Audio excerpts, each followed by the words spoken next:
Hi, my name's Kelly. I'm a CBT therapist and a psychologist, and today I want to talk to you about formulations.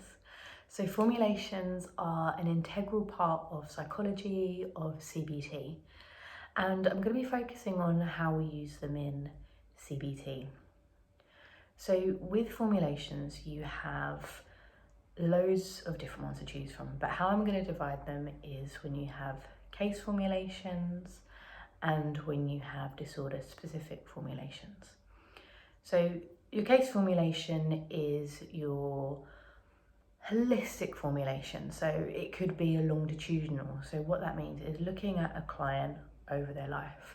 So starting off with their early experiences, thinking about things that happened through their developmental time period, what kind of any sort of significant events, and then what's going on for them now, what's maintaining that. So it looks at things from a wider and a longer perspective.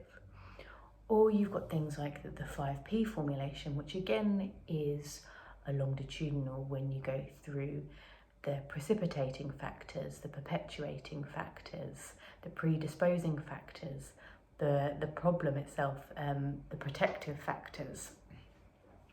And you go through those, and again, you're looking at the client for things that have happened early in their life, what's kind of happened for them now, what's kind of maintaining that. But then you have the disorder-specific formulations. So within this, you're thinking about what disorder is a client presenting with. So it may be that they're presenting with generalized anxiety disorder. So you'd look at some of the formulations that specifically target that disorder. If you think of the DPsych model, so that looks at the intolerance to uncertainty.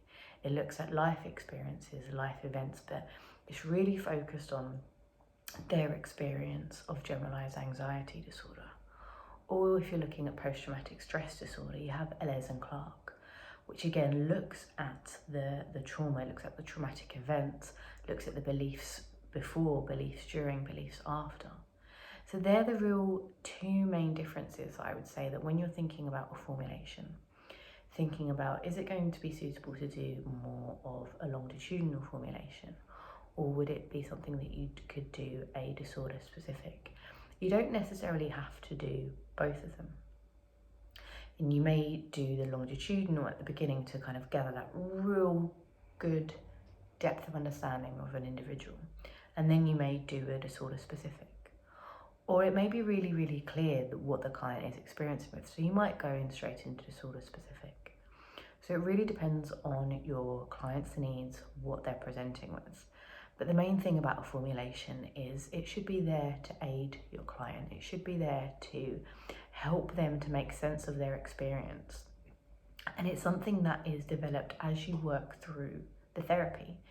I always have it out in therapy sessions. I always kind of add bits to it, invite the client to add bits to it. Sometimes they take it away for homework and they add bits in, we bring it back, we talk about it. So it's a real active, collaborative piece of the puzzle. And by doing that, sometimes it can feel quite overwhelming for a client to put everything down on paper. But for some clients, once they've done that, it's kind of like, okay, well, that will make sense because you've got this model there that shows how everything links together and why these problems are staying there for the client.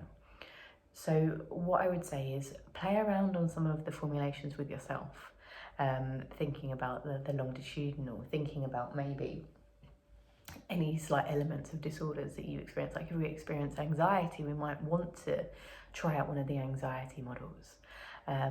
Or just use case studies. Think about maybe someone you've seen on a film, on someone that you know, on like, as in like someone that you watch on TV. You might not want to do it on someone that you know personally, but it's just to get practice, and it's just a real enabling piece of work. I've got a few other videos on formulations, so I just invite you to try it out, explore how the formulations work for you. You work up the questioning, and yeah, they are a great tool and something that we all should be using with every client that we see. So I hope you found that kind of little introduction and explanation of formulations helpful.